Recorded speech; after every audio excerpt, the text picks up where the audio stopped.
기도하고 양육반 시작하도록 하겠습니다. 살아계셔서 역사하시는 아버지 하나님을 이 시간 저희가 주목하게 되었나이다. 저희들의 이 지난 생활들을 주님 앞에 다 내려놓기로 합니다. 여러 가지 실패들과 또 주님으로 말미암아 또 성공한 여러 일들을 바울 사도의 고백처럼 다 뒤로 던져버리고 우리 앞에 계신 표대 되신 그리스도를 바라보고자 합니다. 이 시간 주의 성령께서 저희들의 딱딱한 마음들을 열어주시고 난 주님의 계시의 영을 더해주셔서 우리 주님이 어떤 분이신지를 더욱 밝히 저희들에게 나타내 주시기를 간절히 기도합니다. 이 시간 주님께 의탁하고 우리 주 예수 그리스도의 귀하신 이름으로 기도했습니다. 아멘. 안녕하세요. 안녕하세요. 한 주간 잘 지내셨는지요? 기다림 마치니. 네.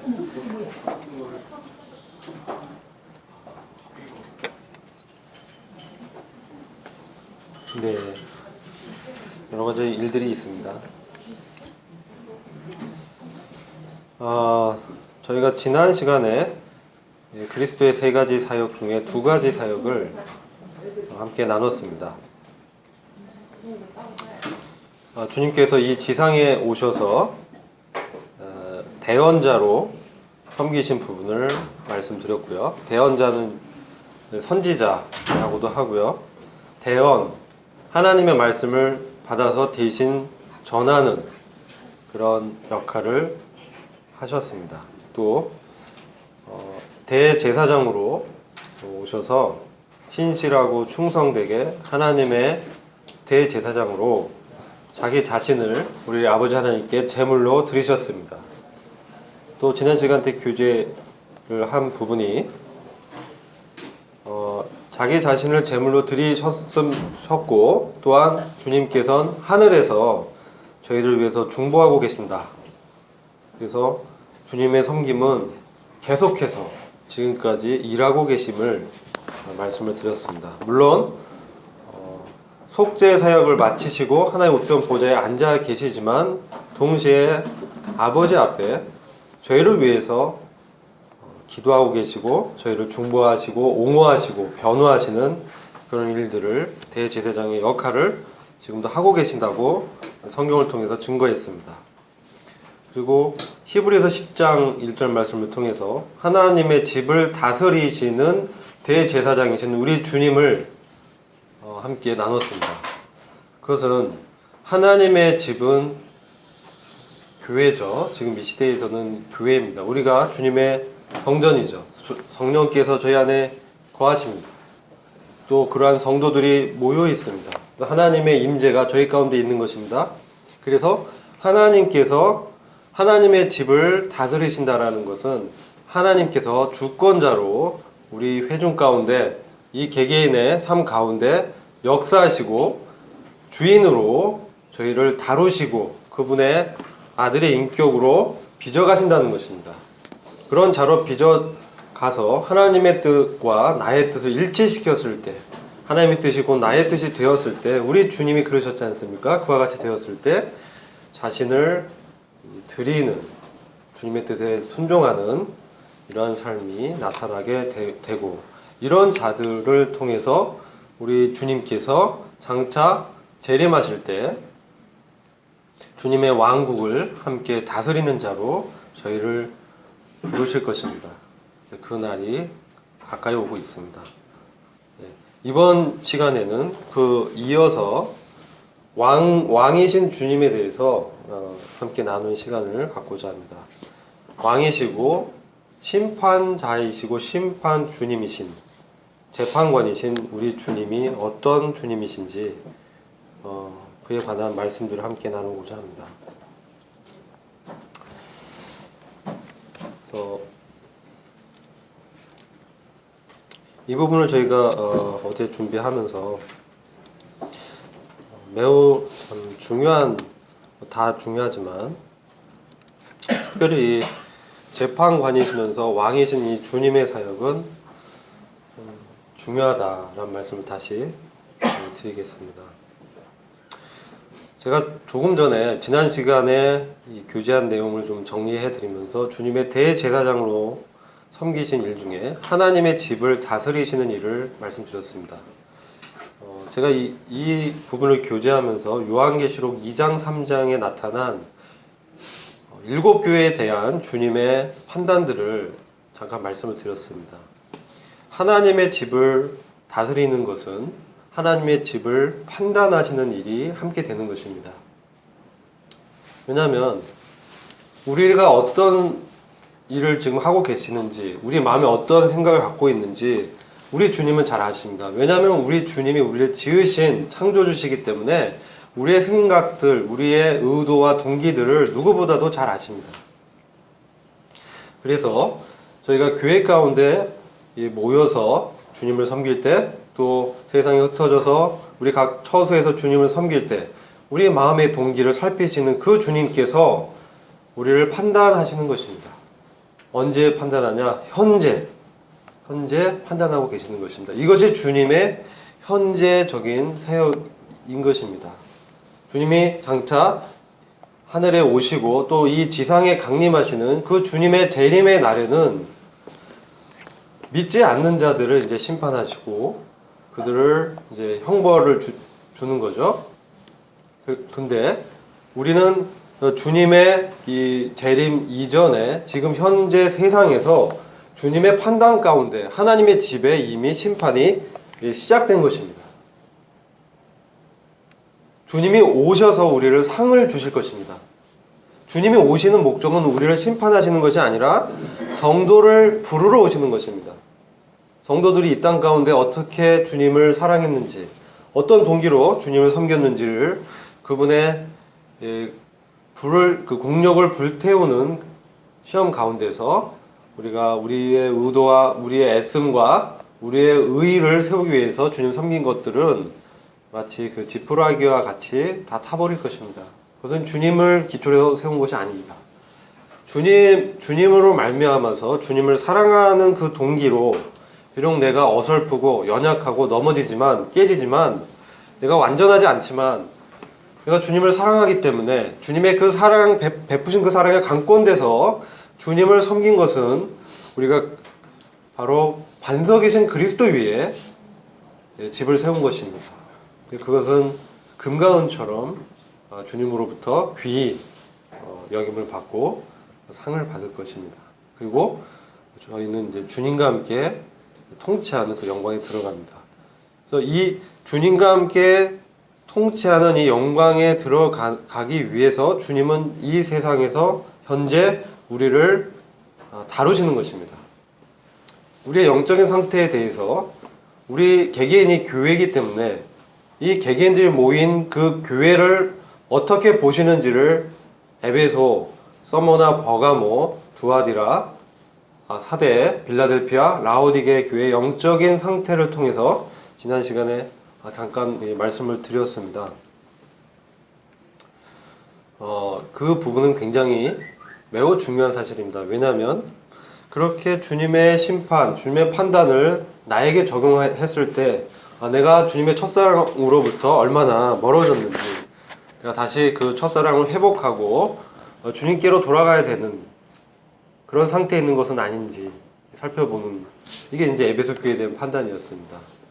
그리고 서머나 교회는 고난 가운데 핍박 중에 있는 이 교회를 말하고 있는 것입니다. 그런데 주님이 이 핍박이, 이 고난이 열흘 지나면 끝난다, 끝이 있다라는 것입니다.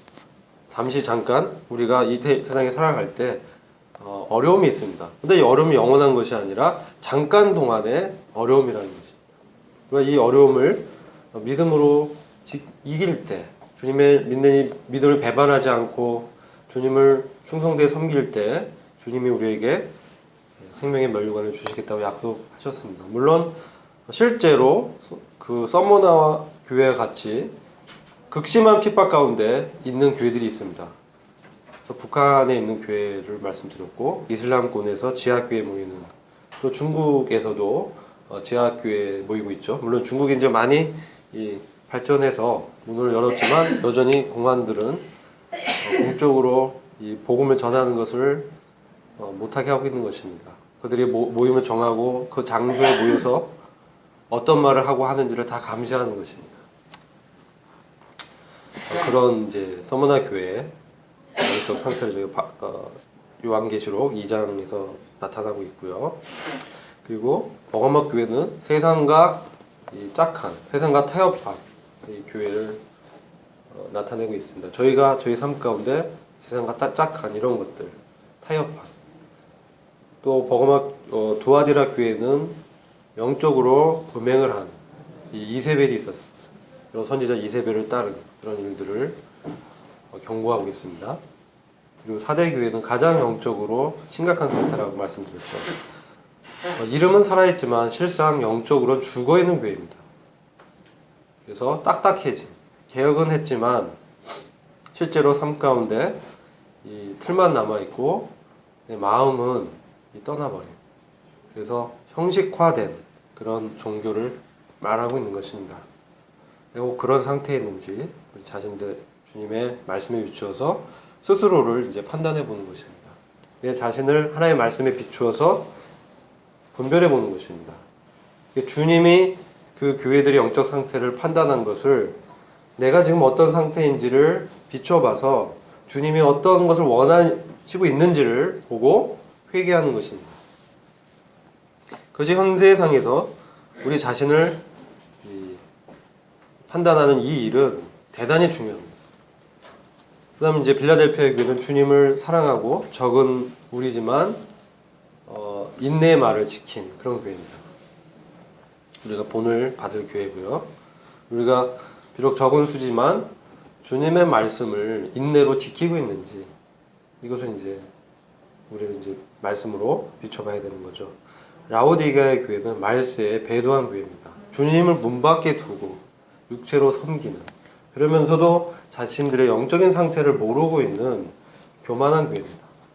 여기에 대한 주님의 판단이 나타나 있습니다. 우리가 그러고 있지는 않은지, 주님과 상관없이 그냥 살아가고 있지는 않은지, 주님은 우리 마음의 문 밖에 두고 그 주님과 사귀지 않고 있는지, 이런 것들을 말씀을 통해서 비춰보는 것입니다. 그래서 주님께서는 지금 이 세상에서 하나님의 집인 교회를 다스리며 판단하고 행정하시는 것입니다. 교회의 머리는 주님이십니다. 교회는 주님의 말씀을 쫓아서 따라가야 되는 것입니다. 그랬을 때 우리는 주님으로부터 착하고 충성된 종아 잘하였도다, 이런 칭찬을 들을 수가 있는 것입니다. 그런데 이와 같이 현재적인 다스림이 왜 중요하냐? 우리가 지금 이 땅에서 주님과 함께 동행하고 섬기는 이 섬김으로 인해서 우리가 주님의 마음을 알게 됩니다. 아, 주님의 뜻이 무엇인지, 주님 어떤 것은 싫어하시고 어떤 것은 좋아하시는지, 또 주님의 마음은 어떤 것인지, 그리고 어떤 판단을 내리고 계신지 말씀을 통해서 우리가 알게 되는 것입니다. 그래서 이런 주님의 현재적인 다스림 가운데 우리가 믿음으로 반응하고 또 우리의 믿음이 이제 자라갈 때 영적인 성장이 있게 됩니다. 어떤 수준까지요? 주님의 수준까지, 주님의 그 본까지, 표대 되신 주님까지 나아가는 것입니다. 그래서 우리가 주님과 완전하게 똑같아질 수는 없지만 주님의 인격을 이 땅 가운데 드러내는 그러한 믿음의 분량에 이르게 되길 주님이 원하시고, 그런 목적으로 하나님의 아들들로 그리스도와 공동 상속을 받을 공동 상속자로 우리를 미리 정하신 것입니다.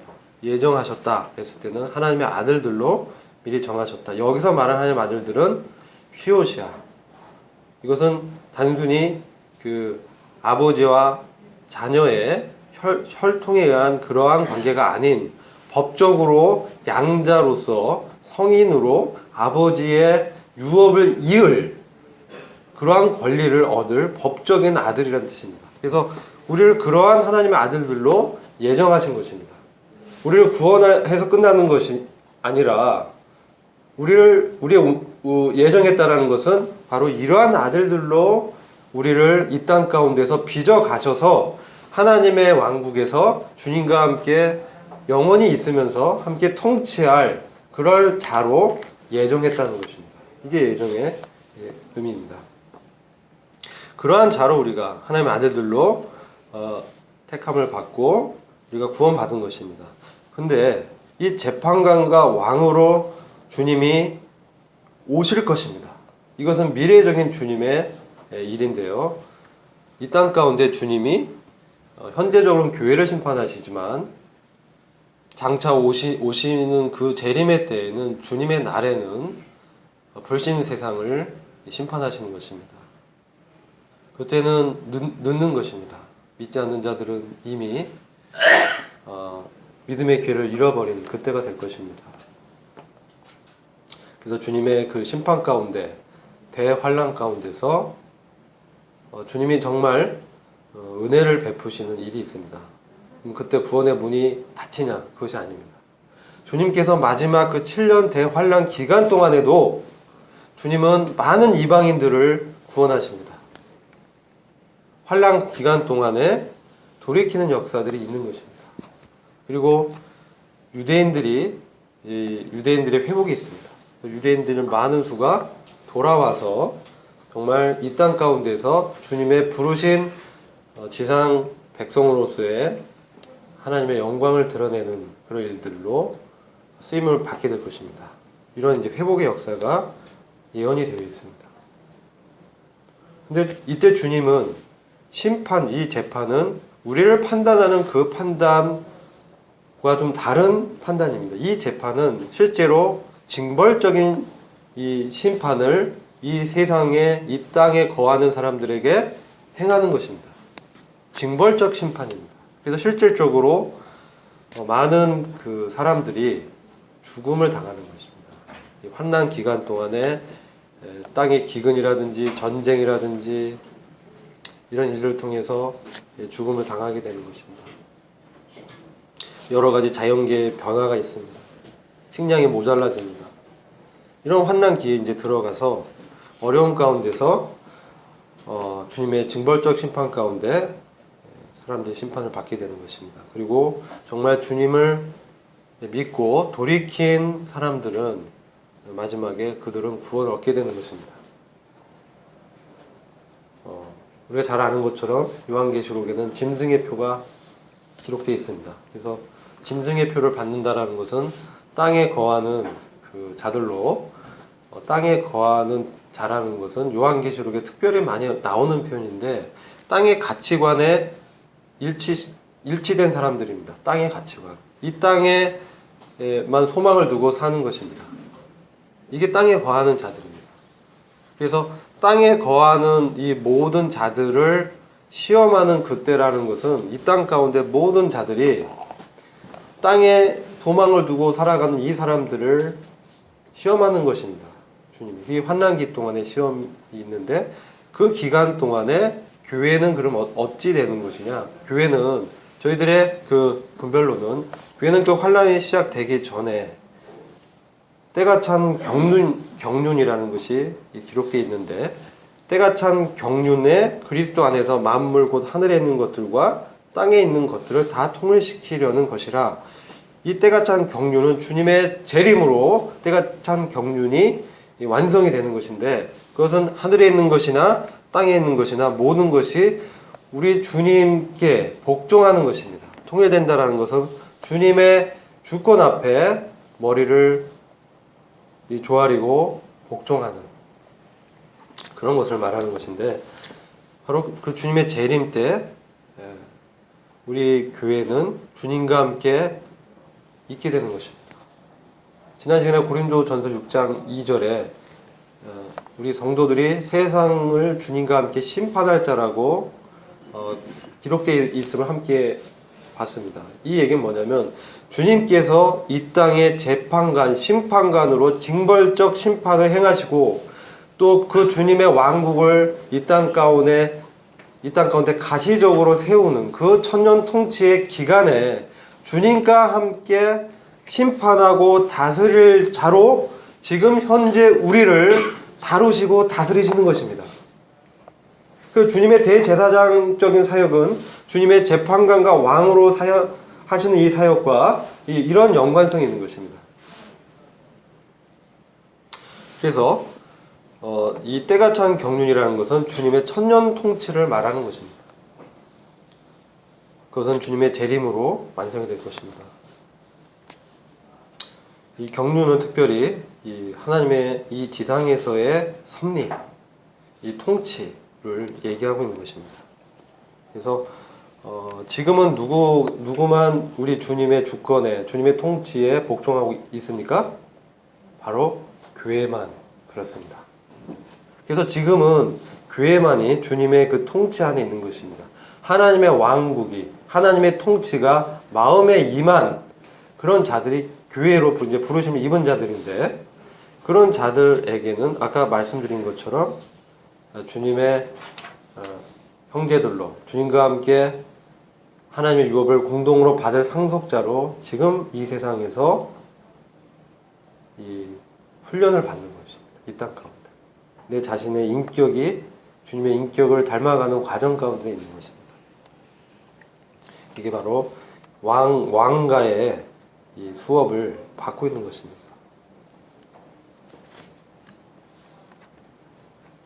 이러한 통치, 주님이 이 땅 그 통치는 제가 말씀드린 바와 같이 이 땅에서 장차 주님이 주님의 왕국을 세울 때 누가 그럼 주와 함께 통치하게 되냐? 주와 함께 지금 이 세상에서 동행한 자들입니다. 주와 함께 통치하게 될 것입니다.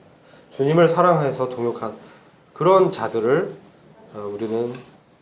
주님은 지금도 부르고 계시는 것입니다.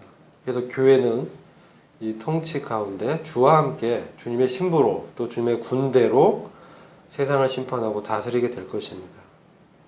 근데 중요한 것은 이 때가 찬 경륜에 주님이 오셔서 모든 것을 주님의 발 아래 굴복시키는 그때에 우리의 구원이 완성이 되는 것입니다. 우리의 구원이 완성되는 것입니다. 우리 믿음의 결국 영혼의 구원이란 말씀을 히브리서에서 아마 보셨을 거예요. 히브리서인지 제가 정확하지는 않은데 우리 서신서에 보면 믿음의 결국이 뭐냐? 우리 영혼의 구원이라는 것입니다. 근데 우리가 지금 영혼 구원 받았지 않습니까? 근데 믿음의 목적이 우리 영혼을 구원한다는 의미는 어떤 의미냐? 그것은 우리가 우리의 죄된 이 몸, 육신을 입고 있는 이 지금 상태죠. 그런데 이 안에는 우리 옛 본성이 이제 남아 있는 것입니다. 그래서 이 옛 본성이 끊임없이 우리를 죄의 세력 가운데로 끌어당깁니다. 그런데 주님이 주신 새 생명, 새 본성은 우리를 주님을 닮아가도록, 주님을 바라보도록 역사하는 것입니다. 그래서 우리 가운데 두 가지 본성의 갈등 가운데 항상 영적인 전쟁이 일어나고 있는데, 그래서 우리의 영혼이 이 고통 가운데 있습니다. 피조물이 고통 가운데 있습니다. 신음하고 있습니다. 심지어 하나님의 아들들로 부르심 받은 우리도 그런 고통 가운데 있다고 로마서 8장에 기록되어 있습니다. 그래서 우리의 믿음의 이 결국은 그런 이 육신과의 갈등과 전쟁이 완전히 끝나는, 우리의 신분적으로는 완전히 끝났습니다. 근데 우리의 상태적으로 그런 전쟁이 완전히 종결되는 것은 우리의 그 옛사람의 몸을 벗어버리고 이 죄가 전혀 없는, 죄가 존재하지 않는 주님의 몸을 입게 되는 이 영광스러운 구원에 들어갈 때 우리의 구원이 완성이 되고 완전하게 되는 것입니다. 근데 그럼 이것이 어떻게 일어나느냐? 그러면 십자가의 구속의 역사로 이미 주님께서 사망의 권세를 패하셨죠. 사망이 더 이상 우리를 지배할 수 없습니다. 그래서 우리가 새롭게 거듭난 자들은 우리에게 이제 육체의 죽음이 오는 것입니다. 육체. 우리의 영혼은 죽지 않습니다. 우리는 잠들어 육체가, 그래서 우리의 성도의 죽음은 잠드는 것으로 성경에서 말씀하고 있습니다. 왜냐하면 주님이 오실 때 우리 몸이 주님의 몸으로 변화되면서 주님과 함께 영원히 있게 되고, 우리의 육신을 벗어버리게 되는 것입니다. 그런데 이거의 근거는 바로 십자가에서 주님이 이루신 그 십자가의 구속의 사역의 근거를 한 것입니다. 주님이 다 이루셨습니다. 그 구원 안에 모든 것이 다 포함되어 있는 것입니다. 그래서 그것이 우리의 징벌적 그 지옥에 떨어질 형벌로부터 우리를 구원한 그 구원을 킹이라고 하고, 현재적으로 우리가 좀 닮아가는 걸 성화라하고, 이와 같이 미래적으로 우리의 몸의 구속, 영광스러운 구원에 들어가는 것을 영화라고 이제 저희가 구분해서 구원의 세 가지를 이렇게 얘기를 하는데, 여기서 우리가 한 가지 이제 제가 말씀드리고 싶은 것은, 주님이 우리 영혼뿐만 아니라 우리 몸까지도 구원하시고 이 세상까지도 주님의 것으로 자기 소유로 삼으시는 일이 일어나는 것입니다. 이게 뭐냐면 이 땅의 구속입니다. 여러분 이제 룻기서를 보면 보아스가 거기서 룻을 이제 자기 아내로 취하지 않습니까? 근데 그때 엘리멜렉의 이 땅을 사요. 자기가 본인이 사면서 동시에 룻까지 이 자기의 아내로 이렇게 맞지 않습니까? 룻까지 걷어들이는 것입니다. 가장 가까운 친족은 그 땅에는 관심이 있었는데 룻에게는 관심이 없었죠. 이건 하나의 구속의 모형입니다. 그래서 지금 이 땅, 이 세상은 공중 권세 잡은 자가 찬탈해서 마치 자기 것인 양 지금 행세하고 있는 거예요. 이 세상 신은 마귀입니다. 공중 권세 잡은 자입니다. 근데 이 세상을 초월해서 이 우주를 섭리하시고 다스리는 분은 우리 주님이십니다. 근데 주님께서 십자가의 구속으로 피를 흘리시면서 대가를 치를 때 우리의 영혼과 우리 자신을 사신 것뿐만 아니라 저주받은 이 땅까지도 주님의 소유로 완전히 다 사신 것입니다. 구속의 모형은 그런 것입니다. 그런데 우리 영혼은 지금 구원을 받아서 이 땅 가운데 살고 있지만 우리의 몸이 아까 제가 말씀드린 것처럼 그 육신의 영향 때문에 고통과 신음 가운데 있다고 말씀드렸죠. 근데 이 땅도 마찬가지입니다. 이 땅도 아담의 범죄 이후에 저주 아래에 있는 것입니다. 피조물도 고통과 신음 가운데 주님이 두셨습니다. 하나님의 영광에서 지금 멀어져 있는 상황입니다. 하나님의 진노 아래에 있는 것입니다. 이미 그는 심판 가운데 있는 것입니다. 이제 주님의 형벌만 기다리고 있는 상황에서 주님께서 세상의 마지막에 오셔서 이제 십자가의 그 구속의 완성으로 이 모든 것에 대한 대가를 지불하신 것입니다. 그래서 이 땅에, 이 세상의 구속이 세상을 자기 것으로 완전히 취하시는 이 일이 어떻게 완성이 되냐면 이 세상에서 주님을 믿지 않고 끝까지 버티는 땅에 완전히 연합된 땅의 가치관, 마귀의 가치관이죠. 자기를 중심으로 사는, 자기가 마치 창조주인 양 자기로부터 사는, 자기가 주인 돼서 사는 그 죄인된 삶을 버리지 않고 여전히 이 세상의 왕국인 바벨론 성을 구축하고 있는 이 바벨론 제국에 속해서 사는 이 사람들은 마지막에 심판받을 수밖에 없다는 거예요. 그래서 그들을 이제 주님을 거절하는 그 사람들은 어쩔 수 없다는 거예요. 자기가 이 믿음이라는 것은 선물이기도 하지만 우리가 바라야 되는 것입니다. 우리가 주님께 복종해야 되는 것입니다. 우리 주권을 주님께 드려야 되는 거예요.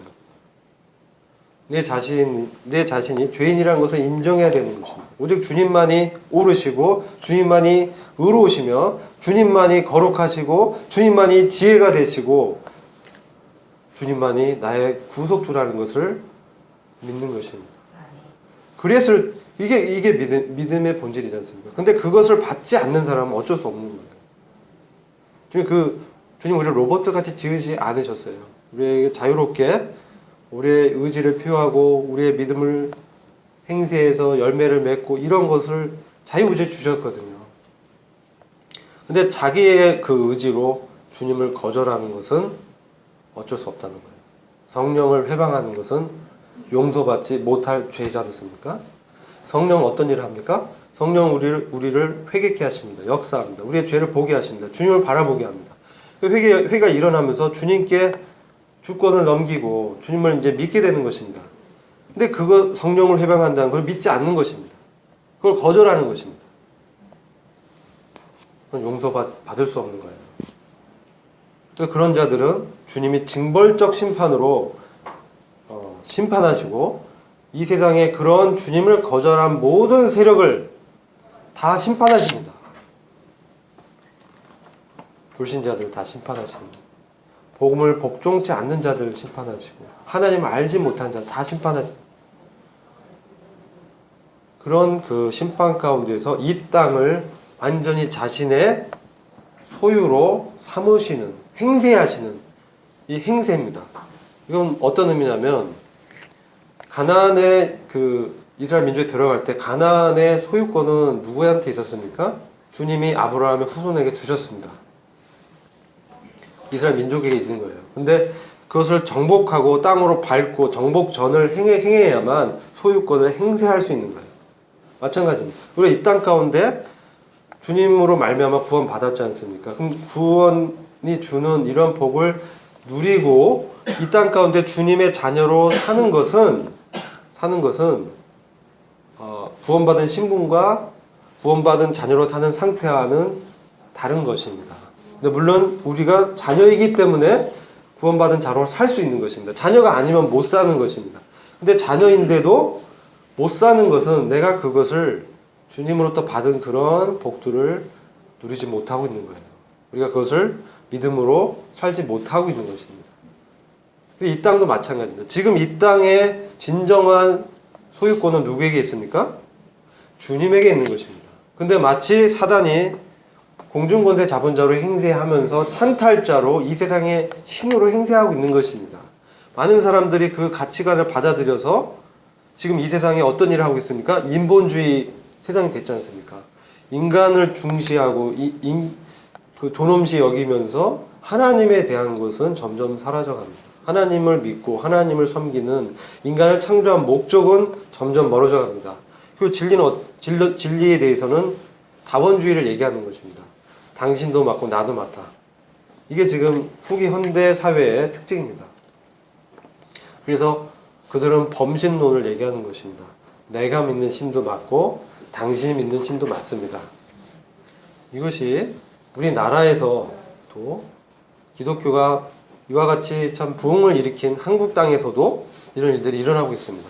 제가 지난주인가요? 3주 전인가 마을버스를 타고 가다가 그 광고가 요즘 마을버스에 이렇게 나오더라고요. 버스 안에서도 이렇게 광고가 나오는데 이 희망을 위한 이 기도 집회를 한다라는 광고가 떴어요. 그래서 제가 그때가 이제 수요 집회 아마 오는 날이었던 것 같아요. 제가 이제 강남에서 140번을 타고 여기 대학로 옵니다. 근데 그 광고가 딱 뜨는데 제가 그 광고 타이틀이 민족을 위한 그 희망의 기도 집회라고 해서 저게 도대체 뭐지 하고 봤는데 거기 등장하는 그 기도 집회에 참석하는 사람들이 스님하고요, 신부님들하고요, 목사님들이에요. 그분들이 같이 기도 집회 하신다는 거예요. 민족의 희망을 위해서. 그래서 제가 그거 보면서 주님께서 오실 날이 정말 얼마 안 남았구나. 그 구원이 문제가 아니라는 거예요. 당신의 믿는 신도, 그러니까 석가모니도 신이고 마리아도 신이고 예수님도 신이고 다 신이고 불교에도 구원이 있고 이렇게 되는 거예요.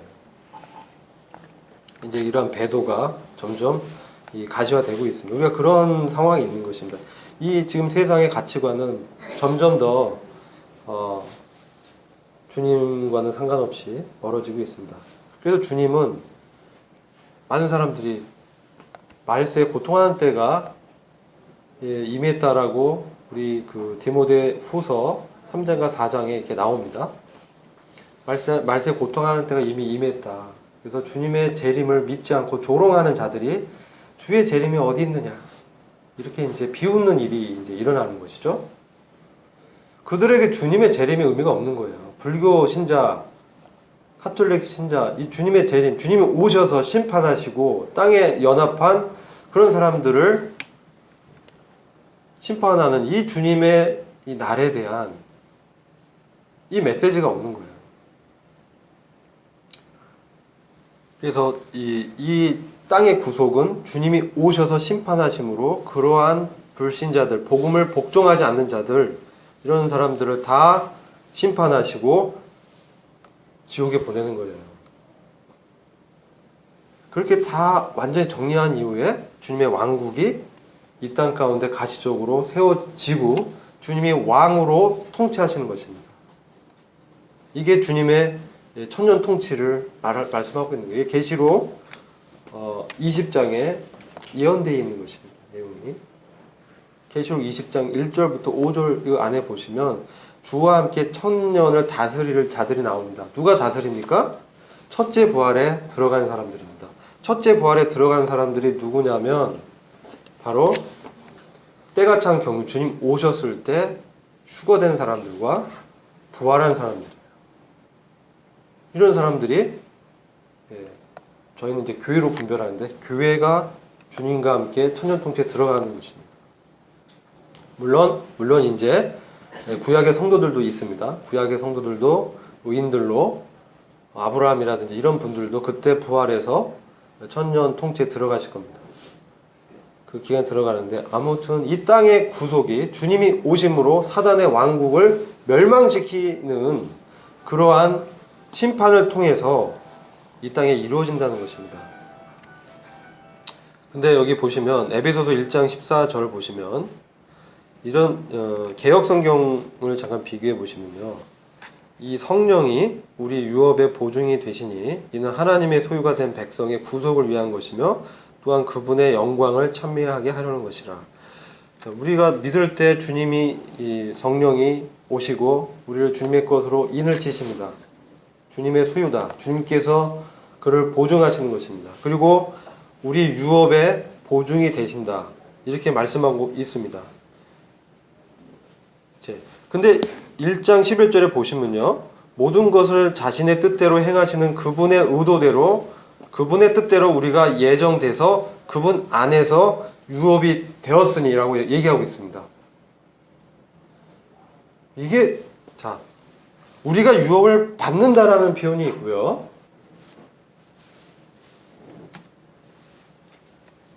그게 이제 에베소 1장 11절에 우리가 상속을 받았습니다. 뭐 이렇게 이제 과거용으로 되어 있긴 한데 우리가 상속 받을 일이 이미 정해졌다는 것이죠. 우리가 유업을 받을 거라고 얘기하고 있는 해석이 있고 우리가 예정되어 그분 안에서 우리 자신이 기업이 된다는 얘기입니다. 약간 다르죠. 근데 이것은 사실 같은 사건입니다. 같은 사건입니다. 그리고 12절에 이는 그리스도 안에서 먼저 소망을 가진 우리가 그분의 영광의 찬미가 되게 하려는 것이다. 우리가 주님의 영광의 찬송이 된다라는 표현입니다. 우리 같은 죄인이 주님의 영광의 찬미가 되게 하려는 것이다. 이게 주님의 뜻입니다. 근데 다른 성경의 해석은 우리가 하나님의 영광을 찬미하는 사람이 되게 하려는 것이 주님의 그 뜻이다라고 또 번역하고 있습니다. 그럼 번역이 왜 이렇게 다르냐? 그건 같은 사건입니다. 제가 말씀드린 바와 같이 우리 자신이 우리 자신에게 몸의 구속이 일어날 구속은 뭡니까? 자기의 것으로 소유로 다시 취하는 것이죠. 구속이 주님이 피값을 지불하시고 성도를 자신의 것으로 다시 취하는 것입니다. 주님께는 성도가 바로 주님의 것입니다. 그렇죠? 잘 들으세요. 이게 되게 중요합니다. 우리가 주님의 것입니다. 우리가 주님 편에 봤을 땐 우리가 주님의 기업인 것입니다. 구약 성경에서는 아브라함에게 하나님께서 내가 너의 방패요 기업이다. 이렇게 말씀합니다. 이 땅에 축복을 추구하는 많은 사람들이 있었습니다. 그러나 주님을 믿고 부르심에 순종한 아브라함에게 하나님께서 나타나셔서 내가 너의 방패고 너의 기업이다. 근데 지금 신약시대의 성도들에게 우리 하나님이신 주님께서 너희들이 바로 나의 기업이다 라고 말씀하시는 겁니다. 그것은 우리가 완전히 주님의 것이 되는 것이 이루어지는 것입니다. 지금도 우리가 주님의 것이지만 우리의 몸에 죄가 잔재되어 있죠. 그것을 완전히 벗어버리는, 우리가 완전히 주님의 뜻과 일치되는, 그래서 우리가 주님의 몸을 입고 주님과 함께 상속자가 돼서 다스리는 영광에 들어갈 때 우리 자신이 완전히 주님의 것이 되는 것입니다. 주님과 결혼하는 것입니다. 주님과 완전한 하나됨이 일어나는 것입니다. 주님 오실 때 우리가 주님을 공중에서 만나면서 어린 양의 혼인식과 혼인잔치가 있게 되는 것입니다. 그때 우리는 바로 주님의 유업이 되고 또 주님의 유업인 왕국과 이 천년 통치의 영광을 취하게 되는 것입니다. 그래서 이 말씀의 두 가지 해석이 같은 것을 말씀하고 있는 것입니다. 자, 이해되시죠? 그 다음에 12절에 우리가 그분의 영광의 찬송이 되게 하려는 것이다. 우리 자체가 주님의 찬송이 어떻게 됩니까?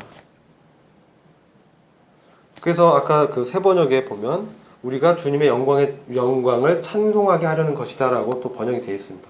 두 가지 같은 사건입니다.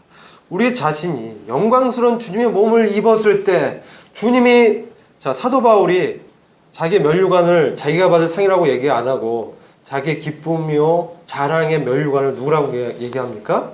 성도들. 주님의 날에 주님의 심판대에 서게 될 성도들이 나의 면류관이다. 면류관은 얼마나 영광이고 그게 찬송의 제목이 되는 겁니까? 사람이라는 거예요. 그래서 우리 자신이 주님께서 우리를 그렇게 생각하신다는 거예요. 우리가 바로 주님의 영광의 찬송이라는 거예요. 주님이 그렇게 빚어가시는 겁니다. 그래서 이 땅 가운데 주님이 그렇게 사역하고 계시고 주님이 오시는 그때의 심판자요 통치자로서 우리를 주님의 영광의 찬송이 되게 하실 것입니다. 그게 주님의 능력입니다. 어떻게 역사합니까? 로마서 8장에 우리 안에 계신 성령을 통해서 우리의 몸을 변화시키십니다. 자, 로마서 8장 이 말씀 중요하기 때문에 좀만 더 집중해 주시고 같이 보시겠습니다.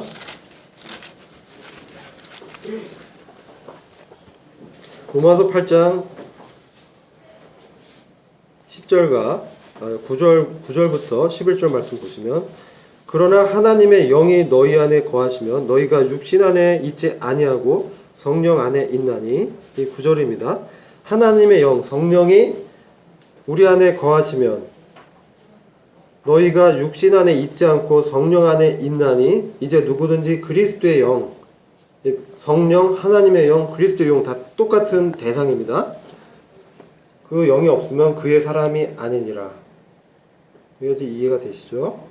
만일 그리스도께서 너희 안에 계시면 몸은 죄로 인하여 죽은 것이나 성령은 의로 인한 생명이니라. 제 번역은 흠정역을 번역한 거라 개혁하고 약간은 다릅니다. 감안해서 들으시고, 자, 그리스도께서 너희 안에 계시면, 주님이 우리 안에 계시면, 주님이 성령을 보내십니다. 주님의 생명이 우리 안에 계시면, 그런 뜻입니다. 그래서 그 주님의 생명이 성령의 역사를 통해서 우리를 진리 가운데 인도하십니다. 몸은 죄로 인하여 죽었다. 몸은 이미 우리의 옛 사람에게 속한 이 육신은 주님이 십자가에서 못 박이실 때 함께 못 박혔다는 거예요.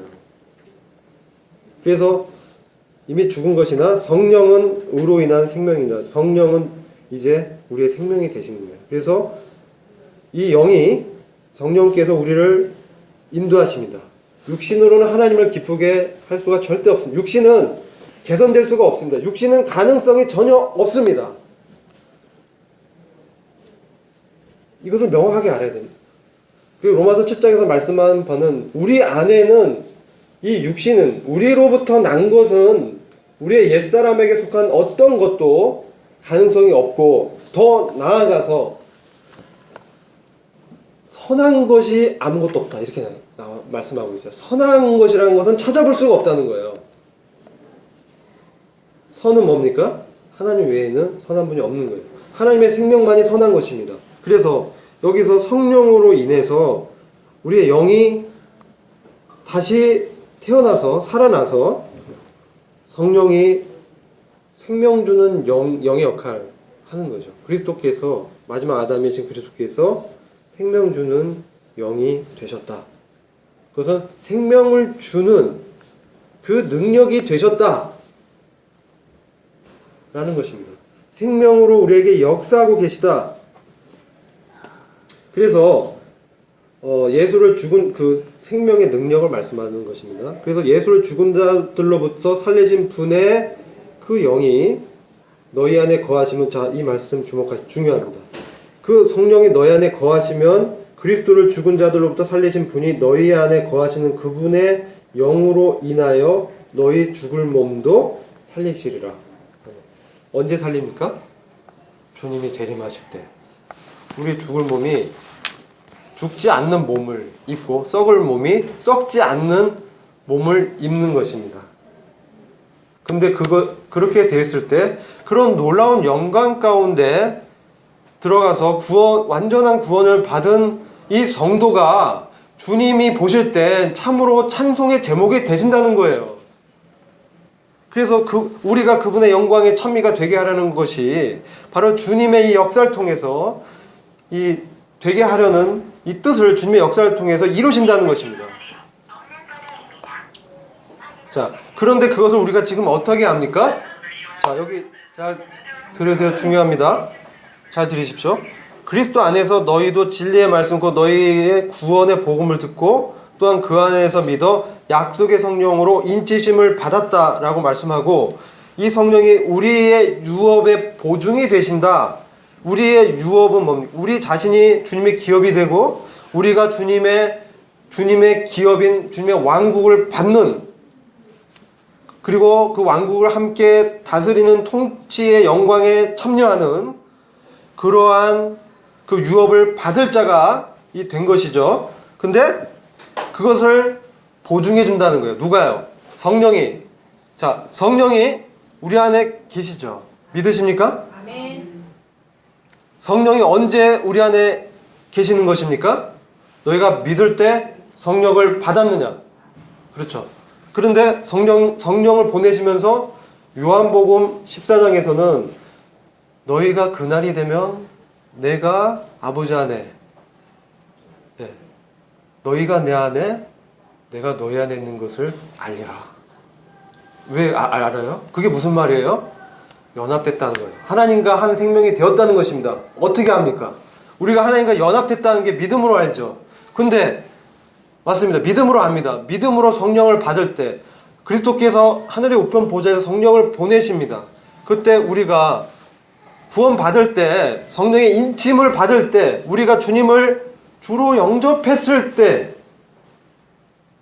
우리의 구주와 주인으로 받아들였을 때, 주님께 돌이켜서 회개했을 때, 그러한 믿음을, 주님의 믿음을 받았을 때 성령이 우리를 인치시고 성령이 우리가 장차 주님의 유업이 될 것을 보증해 준다는 거예요. 보증해 준다는 거예요. 그 말은 뭐냐면 우리 안에 성령이 계시면 우리가 믿음을 알고 우리가 압니다. 왜요? 성령이 있는 분들은 성령의 역사를 우리가 체험합니다. 어떻게 해요? 예배 드리고 싶은 거예요. 말씀 보고 싶은 거예요. 성도와 사귀고 싶은 거예요. 죄를 지면 괴로워지는 거예요. 왜 내가 이럴까라고 갈등하게 됩니다. 성령이 없는 사람 이런 갈등이 처음 되다가 없어지는 거예요. 죄 범하지 않는다는 얘기가 아닙니다. 넘어지고 연약하지만 갈등합니다. 왜요? 내 안에 갈등이 있는 거예요. 왜? 새 생명이기 때문에. 이게 아닌 거 알거든요. 자, 그래서 그것을 우리가 느끼고 그것을 믿는다면 여러분, 우리를 그분의 영으로, 아까 로마서 8장 11절처럼 주님 오실 때 그분의 그 성령으로 우리 죽을 몸을 살리실 것입니다. 믿으십니까? 이것이 바로 이것을 보증하시기 위해서, 그것이 맞다라는 것을 확인시켜 주시기 위해서 성령이 우리 안에 계시다는 거예요. 자, 우리가 집을 살 때 계약합니다. 처음에 어떤 돈을 줍니까? 네? 계약금. 그거 뭐라고 합니까? 계약금을 다른 말로 뭐라고 그래요? 보증금이라고 하잖아요. 네? 계약을 보증하는 돈이에요. 이게 디파짓 머니라고. 아니 그 표현이 그런 표현이에요. 왜요? 어떤 의미냐? 앞으로 이 집이 내 거라는 것을 먼저 계약을 하고 보증하기 위해서 돈을 거는 거예요. 주님이 성령을 왜 보내셨어요? 지금은 우리가 연약하고 약하고 육신 가운데 있지만 우리는 하나님의 영광의 찬송이 될 자입니다. 하나님의 영광을 함께 유업으로 받고 누릴 자라는 것을 보증하시는 겁니다. 그게 바로 그런 측면에 우리의 구원의 완성, 이 몸의 구속을 이루시기 위한 때가 찬 경륜이 있고요. 하나 뭡니까? 에베소서 1장에 하나님의 은혜의 영광을 찬미한다. 그 다음에 하나님 그리스도의 영광을 찬미합니다. 이렇게 나옵니다. 두 가지 찬송이 있습니다. 찬미가 있습니다. 우리를 그런 목적으로 부르셨습니다. 하나님의 은혜지 않습니까? 이것이 우리를 유업으로 삼으시고 우리를 영광의 찬송이 되게 하신 것은 하나님의 은혜입니다. 우리 스스로 힘으로 되는 게 아니잖아요. 하나님 은혜 주신 거잖아요. 우리 생명 주신 거잖아요. 믿음으로 은혜로 받은 것이지 않습니까? 자, 그러면 이 땅에 주님의 통치를 이루시기 위한 이 땅의 구속은 그리스도의 영광입니다. 주님이 영광의 보좌에서 실질적으로 이 땅을 다스리는데 이 다스림 가운데 왕이 되시는 지금도 성도들의 왕이시지만 실제로 이 이방 열방의 모든 세상의 끝까지 주님의 통치가 있는 그 다스림을 이 땅 가운데 가시화하는 것은 바로 그리스도의 영광이 이 땅에 임하는 것은 주님이 이 땅에 오셔서 심판하는 것을 통해서 이루어진다는 겁니다. 주님이 오실 때 우리의 몸이 구속이 되고요. 우리가 변화돼서 주님과 같이 되고 또 이 땅은 어떻게 됩니까? 이 땅은 주님의 것임을 만방이 온 우주의 영적인 존재인 천사들과 마귀들과 이 땅에 있는 사람들, 땅 아래에 있는 음부에 있는 영혼들까지 그 통치권을 인정하게 된다는 거예요. 그게 천년 통치에 들어가는 의미입니다. 그 구원이 완성된 자들이 주님과 함께 천년 통치에 들어가서 주님의 유업을 함께 누리면서 그 자신이 주님의 유업이 되는 거예요. 이 관계는 영혼까지 가는 것입니다. 천년 통치의 관계가 영혼의 새하늘과 새 땅까지 연결이 되는 겁니다. 이 재판관과 왕으로서의 사역이 이 때가 찬 경륜과 천년 통치와 연관이 다 돼 있고 우리 구원의 완성과 이 세상의 심판이 다 이 관계에 있는 것이에요. 다 그리스도께로 다 집중되는 것이에요. 모든 것들. 이와 같은 구원을 뭐라고 하냐? 이 같은 큰 구원을 이렇게 얘기합니다. 이와 같은 큰 구원을 소홀히 한다면 이 큰 구원이라고 우리가 말을 할 수가 있고 믿음의 결국 영혼의 구원을 우리가 받게 된다. 왜 영혼의 구원입니까? 영혼이 이 죄 많은 육신을 벗어나서 주님의 몸을 입고 주님과 함께 있게 되는 거예요. 이게 믿음의 결국이 그렇게 된다는 거예요. 주님이 다 이루실 것입니다. 오늘은 이 내용이 제가 다 말씀을 같이 드린 거예요. 말씀을 일일이 다 말씀은 시간이 오래 걸리고 이런 것들을 하고 이런 것이 구약에 다 예언이 돼 있었어요. 구약에서 예언된 다윗의 보좌에서 영원히 다스릴 다윗의 후손인 예수 그리스도께서 이 땅에 오셔서 먼저 잠깐 동안 죽음의 고난을 겪으시고 영원한 몸을 입고 부활하셔서 하나님의 아들로서 영광을 취하시고 이제 그분을 믿는 자들에게 이 영생을 주시고자 하는 것입니다. 이 영과 함께 참여하고자 하는 거예요. 근데 제가 이제 이 말씀 드려요. 잠깐 고난, 영원한 영광입니다. 근데요, 우리가 이 땅 가운데 잠깐 고난을 받습니다. 저는 이 말씀을 이제 어제 새벽 1시 넘어서 정리를 했어요. 어제 유경훈 형제 결혼식 갔다 왔잖아요. 1시 넘어서 정리하면서 이걸 보면서 주님의 이 위대하심이 얼마나 놀라운 거야. 주님이 주님은 우리에게 영생을 주시기 위해서 이 땅에서 시험을 받아 고난을 당하신 겁니다. 제가 피곤했는데 말씀을 드릴 때 주님이 힘을 주시더라고요. 자, 이 부분 굉장히 중요한 내용이에요. 이 부분만 제가 말씀드리고 마치려고 하는데, 주님이 이 땅에서 시험을 받고 고난을 당하신 것은 우리를 돕기 위해서 하는 거예요. 우리를 도와서 충성된 대제사장으로 우리의 죄를 구속하셨을 뿐만 아니라 주님 자신이 시험을 받고 고난을 당하셨잖아요. 그러니까 우리를 너무 잘 아시는 거죠. 근데 우리 시험을 받습니다. 이 땅 가운데. 그런데 히브리서 2장 10절 보면 많은 아들을 이끌어 영광에 들어가시는 그 일이 주님께 있습니다. 그래서 저희 구원의 주를 고난으로 말미암아 그 주님의 사역을 완성시킨 거예요. 온전케 된 거예요. 그래서 우리가 지금 이 세상에 사는 많은 대부분 사람들이 죽음을 무서워해서 일생에 매여 종로로 타는 거예요. 그렇지 않습니까? 죽음을 두려워하는 거예요. 일생에 매여 있어요. 근데 주님께서 십자가에서 죽으시고 부활하심으로 이 죽음의 권세 잡은 자 마귀를 권세를 패하신 거예요. 그리고 부활하시면서 능력으로 그것을 하나님의 아들이라는 것을 입증하시고, 자, 지금 베드로전서 5장 10절이 제가 마지막에 아멘한 말씀인데, 모든 은혜의 하나님, 우리에게 은혜를 베푸신 하나님 곧 그리스도 안에서 너희를 부르사, 우리를 부르셨습니다. 그리스도 안에 두셨습니다.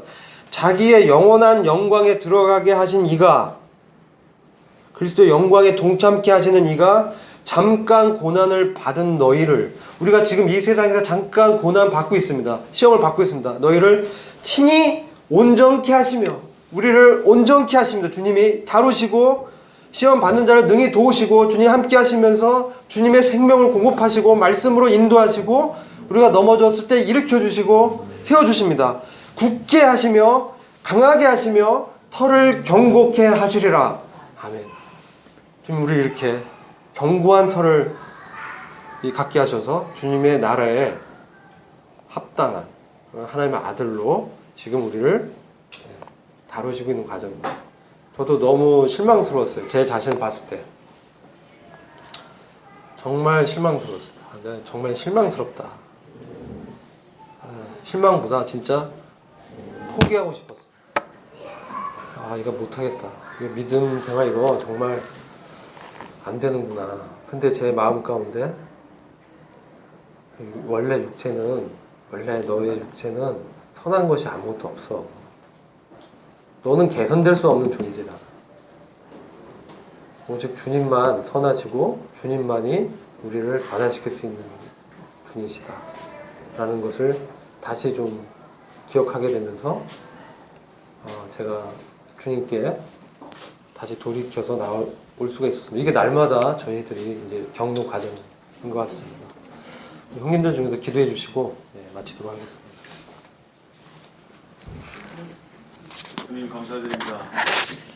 주님께서 저희에게 참 때가 찬 경륜이 이룰 때에 주님께서 재판관과 왕으로서 다시 오심을 우리에게 교훈하신 것을 감사드립니다. 주님, 세상에게 있어 주님의 재림은 참 재앙이지만 성도에게 주님의 재림은 소망임을 고백을 합니다. 주님이 오심으로 말미암아서, 주님이 다시 이 땅에 내려오심으로 말미암아서 우리가 위로를 얻고 격려를 얻고 주님의 완전하신 소망 안에서 우리가 완전해짐을 생각할 때에 이 은혜를 허락하신 주님을 찬양하며 주님께 경배를 드립니다. 주님, 우리의 완전함은 우리 주 예수 그리스도 주님 당신이 오실 때에 이루어짐을 고백합니다. 우리가 연약함이 있고 또 약함이 있지만 당신의 완전하시고 충만하시고 영원한 은혜로 말미암아서 우리는 주님 앞에서 기쁨이 되고 또 기업이 되고 사랑이 될 수 있도록 허락하신 주님의 감사하며 영광을 돌려드립니다. 나는 영광을 받으신 분 안에 있음으로 말미암아 내가 주님의 영광 앞에 설 수 있음을 고백합니다. 우리의 어떠함에서 나오는 것이 아니라 오직 그 영광을 이루시고 그 영광을 이뤄내신 우리 예수 그리스도의 은혜로 말미암아서 이것이 허락되어진 것을 감사를 드립니다. 주님, 이 은혜를 준비하시고 이루시고 보증하셔서 때에 완성하실 성부와 성자와 성령의 하나님을 저희가 인식하고 찬양합니다. 주님, 저희가 주님의 현재적인 다스림을 깨닫고 주님 앞에 믿음을 바로 갖고 주님 살기를 소망합니다. 사시고 참되신 주님의 살아계심을 저희들 삶 가운데 인지하고 주님과 동행하고 주의 말씀과 성령의 인도함에 따라서 주님 우리가 주님을 닮아가는 주님을 나타내는 그런 교회가 되기를 소망합니다. 주님 교회를 이제 판단하시고 돌이키시는 주님의 역사를 바라봅니다. 주님 이때 교회를 회복시키시는 주님을 바라봅니다. 아버님 우리를 완성하셨지만 이제 다시 오실 주님 그분을 바라며 성령을 의지하며 저희 몸된 교회로서 주님 저희 각자 맡겨진 위치에서 또 처해진 처소에서 주님 일터에서 주님을 증거하는 저희가 되길 원합니다. 소망을 저희들이 지적으로 인지할 뿐만 아니라 성령을 능력을 힘입어서 주님 저희가 사시고 참되신 주님을 나타내는 드러내는 저희의 산 믿음이 드러날 수 있기를 소망합니다. 각자가 자신을 주님께 의탁하고 각자가 주님만을 바라보고 사시고 참되신 주님 앞에 주님 누구도 바라보지 아니하며 주님을 의탁하며 주님을 나타내는 나와 우리 교회가 되기를 소망합니다.